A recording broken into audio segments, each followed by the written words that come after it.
Miss Kristalina, thank you so much for having me today. My great pleasure. ถ้าในเชิงเศรษฐกิจมหาภาคคนนี้คือเบอร์หนึ่งของโลกนะครับได้สัมภาษณ์คนที่อยู่เบอร์ใหญ่ที่สุดเป็น Managing Director ของ IMF นะครับคุณคริสเตลิน่ากอเกียวา Some people describe Thailand as the sick man of Asia. Do you think this is a fair assessment? And if Thailand were your patient, what would be the top 3 priorities to bring it back to strong health? Over the last decade, productivity growth in the world has slowed down. When growth slows down, this means fewer jobs for people. One area that we care deeply about are structural reforms to remove obstacles to businesses to grow. Executive Espresso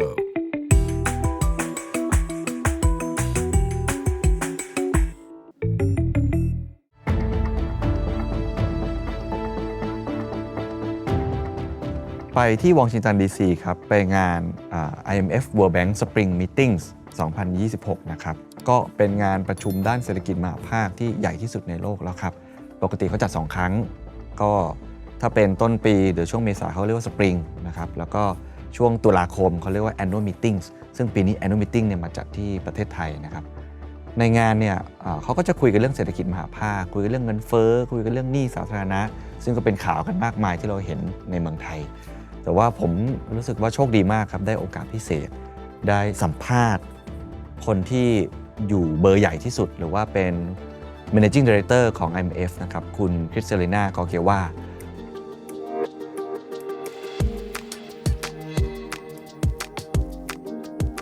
คุณคริสเตลิน่ากอเกียวาเนี่ยเขาเป็นชาวบัลแกเรียนะครับแล้ววันนี้เธอเป็น Managing Director คนที่ 12 ของ IMF ได้รับการขนานนามว่าเป็นผู้หญิงที่ทรงอิทธิพลที่สุดคนหนึ่งของโลกเป็นคนแรกจากประเทศเศรษฐกิจเกิดใหม่ที่ได้นั่งเก้าอี้ตัวนี้เลยนะครับคุณคริสเตลิน่าเนี่ยเริ่มต้นจาก World Bank ครับปี 1993 เธอทำงานเรื่องสิ่งแวดล้อมนะครับแล้วก็เติบโตขึ้นมาเป็น CEO ของ World Bank ก่อนจะข้ามมาเป็นกรรมาธิการยุโรปดูแลงบประมาณของ EU ที่ผ่านช่วงวิกฤตหนี้ยุโรปแล้วก็วิกฤตผู้ลี้ภัย 2015 จนในยุคของเธอที่มากุมบังเหียน IMFเธอก็ได้ผ่านช่วงเวลาที่โลกต้องฝ่าวิกฤตโควิด -19 เกิดการระดมเงินช่วยเหลือโลกเนี่ยรวมกว่า$1 ล้าน แล้วก็ในเดือนเมษายน 2024 เธอก็ได้รับการแต่งตั้งให้ดำรงเป็น MD ในสมัยที่ 2 ครับ So, Miss Kristalina, thank you so much for having me today. My great pleasure. It's been an honor to have you here. So, I would like to make this conversation a bit different. Less about numbers, but more about people, jobs, cost of living, something like that. So after a week of speaking with thought leaders, how would you explain today's global economy to non-economists? And what does it mean to jobs, cost of living, ordinary people, SMEs or startups? Today's economy is very big in comparison to even 10 years ago. And what it means, it employs more people, it produces more goods, more services, but it is also a very rapidly changing economy and one in which shocks come frequently, one upon the other. It is an economy that transforms with technology, with geopolitics, and what it means for people is, on one side, incredible new opportunities that this vibrant, dynamic world offers. On another side, these opportunities are not available for everyone. And the speed of change is one that makes people anxious. So how can we take advantage of the benefits, but then manage this anxiety by working together? And this is what these meetings are about, bringing the whole world together to see through this fog of uncertainty we experience. So I think there's a lot of conversation about the impact from the war in Middle East. So what stand out most and what concern you most right now? The thing that worries me the most is that this impact is very asymmetric it affects different countries differently. Countries that are oil exporters are in a more comfortable position, although we should spare a thought for the oil exporters in the Middle East that are directly impacted by the war, where people feel that most profoundly. If you are an oil importer, and here it is, you said no numbers, but let me give you a feel. Sure. This is the world. 20% are oil exporters, 80% are oil importers. So the majority of the world finds itself in a difficult place. And then comes how much you can respond, what we call fiscal space. In other words, how much can you spend to help people and help businesses? Poor countries, more vulnerable countries, they are in the toughest place. So if you are an oil importer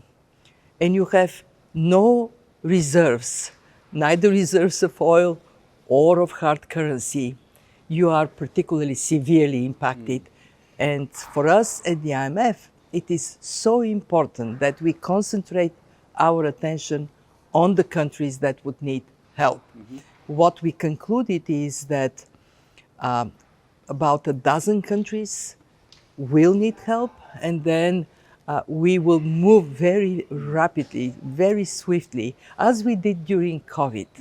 so they don't feel that they're left on their own in this very difficult situation. I also worry a lot about the longevity of the war, because the longer it goes, the tougher it would be for the whole world. Are you worried about Thailand? Thailand is a net oil importer and our fiscal space is very limited. How do you see Thailand situation? So Thailand actually did something very smart. Once it became clear that we would have this shock, Thailand moved very rapidly to buy oil from other suppliers outside of the Middle East. And today, in other words, it used its fiscal space, limited fiscal space, in a very smart way. And so today, Thailand has reserves for 90 days, for 3 months. It is in a good place. Of course, it is very important that we look beyond this 90 days and we look into the future. And what I can say about Thailand is that after a period of a lot of turbulence in the country that held the economy back, now we see a return to stability, and we really hope that this would anchor Thailand regaining the dynamism it used to be known for. คำถามที่ผมเตรียมไปนะครับก็พยายามทำให้มันไม่ซ้ำอะพูดกันตามตรงเพราะว่าคุณคริสเตียนาเนี่ยประชุมวันหนึ่งเนี่ย10 กว่าประชุมนะครับตลอดอาทิตย์นึงเขาเจอคนเยอะมากนะอยากจะคุยเรื่องประเทศไทยด้วยเพราะว่าเขาเพิ่งเดินทางมาไทยเมื่อไม่นานมานี้นะครับมาโปรโมทงานเอเชีย 2050 แล้วก็เดี๋ยวเขาจะเดินทางมาอีกแน่นอนในเดือนตุลาคมที่ประเทศไทยเป็นเจ้าภาพเนี่ยประเทศไทยอยู่จุดไหนนะในมุมมองของคนที่เห็นภาพเศรษฐกิจ190 กว่าประเทศมีตัวเลขไปหมดเลยแล้วประเทศไทยเนี่ยที่ถูกขนานนามว่าเป็นเสือตัวที่5เมื่อ20 ปีที่แล้วตอนนี้กลับกลายเป็นคนป่วยแห่งเอเชียเนี่ยเราจะฟื้นกลับมาได้ยังไงถ้าเกิดว่าเราเป็นคนไข้ของคุณคริสเตียนา กอร์เกียว่าเนี่ยอะไรคือสิ่งที่เราควรจะทำเพื่อทำให้ความป่วยไข้นี้กลับมาสุขภาพแข็งแรงครับ Why do we talk so much about structural reforms? And the reason is because over the last decade, productivity growth in the world has slowed down. And when productivity doesn't grow, then economic growth slows down. When growth slows down, this means fewer jobs for people. So this question of structural reforms is absolutely critical for countries to be more dynamic. And to give you 2 examples, entrepreneurship. When it is difficult to open a company, to tap into source of capital, to hire labor, then of course that restrains growth in a country. One area that we care deeply about are structural reforms to remove obstacles to businesses to grow. And some of these reforms cost no money. Cutting red tape for entrepreneurship, eliminating useless regulation that may have been invented for a good reason, but this reason is not there anymore. It doesn't cost a penny, but it unleashes entrepreneurial capacity. And another area, very important area of structural reforms is making it easier for technology to transform the economy. And that means digitalization. It means for many countries still not sufficient access to the internet. Without it, you can't tap into the AI revolution. One of those areas of reforms is anti-corruption, improving governance. It doesn't cost money. What it requires is political will. Very often there are vested interests. When something doesn't happen, there is always a reason why it doesn't happen. And rarely it is because people don't know what to do. So in Thailand, young people demand honesty in government. And that is a wonderful thing because having transparent government costs nothing, but it brings tremendous benefits. And when I look at the developing world, what I can tell you is that over the last 20 years, many emerging market economies have taken on this path of reforms.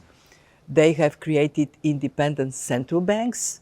hugely important to protect people against inflation. They have created fiscal councils to inject fiscal discipline. Don't waste taxpayers' money. And in many countries, they have acted decisively on digitalization, anti-corruption, good governance. I look at the world today, and many emerging markets stand very strongly on their feet, countries like Brazil or India. This is because they have done these incredibly important reforms. I heard you said many times about Southeast Asia is gaining momentum, but some people describe Thailand as the sick man of Asia. Do you think this is a fair assessment? And if Thailand were your patient, what would be the top 3 priorities to bring it back to strong health? So first, let me say that the fund looks at all our members with an eye of family doctor. We take the vital signs of the economies of each country, and then we say, do this, don't do that. Similarly, we do it for Thailand. I think Thailand should be proud of its economic history and then recognize that now is really the time to turn a page. Turn a page in terms of macroeconomic financial stability and ambition. Digitalization is very important for Thailand. So is economic integration in Southeast Asia and especially within ASEAN. I'll tell you, I look at ASEAN. Overall, some countries do better, some countries do less well. Right. Overall, ASEAN is a bright spot on the economic horizon. Dynamic, youthful, with the ambition to integrate more. And there is a lot that ASEAN can do. Trade within ASEAN is only around 21%. Trade within the European Union is 60%. ASEAN should aspire to do more together. Mm-hmm. So Thailand will be hosting the annual meetings in October, and I think you have visited Thailand many times. So what should we aim to achieve from hosting this event, and what does success look like to, how can Thailand truly position itself on the global stage? Well, for the time of the annual meetings, Bangkok would be the financial capital of the world. the whole attention of the world would be concentrated on what is happening in Bangkok. Because of this rapidly transforming world, our memberships are very anxious to come together. So you should expect thousands and thousands and thousands of people, policymakers, business community to come to Thailand. Success is to get the world to better understand what are the challenges and opportunities, and then to cooperate more. And knowing the incredible hospitality of the Thai people, the way you make us all feel at home, it is the perfect location for a nervous world to gather.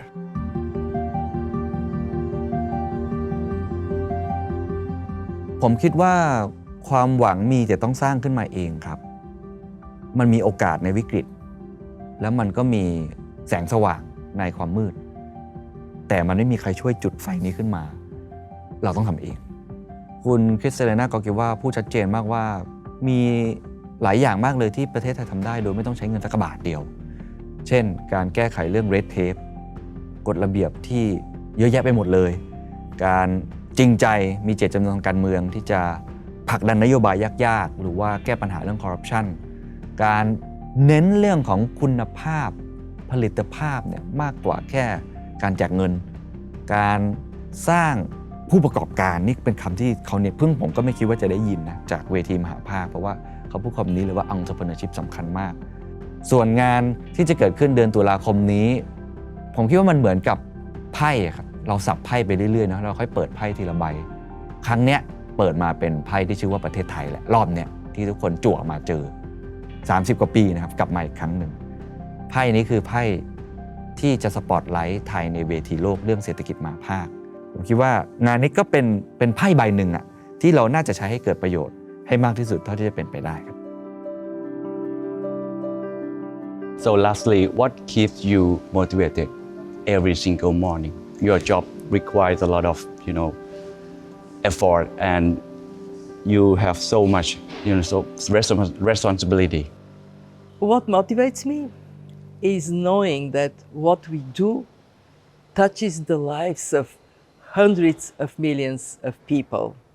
and having our team to always strive to help people around the world. Make this world more cooperative is what motivates me. And also knowing that my grandchildren live in this world, so I want for them, for kids everywhere, to do a good job. Thank you so much. Thank you so much. Appreciate. Thank you. Thank you so much, MD. Thank you. Miss Kristalina Georgieva. Thank you so much. ขอบคุณ ขอบคุณครับ ขอบคุณค่ะ And see you in Bangkok. See you in Bangkok next ขอ time. บคุณครับ Thank you so much.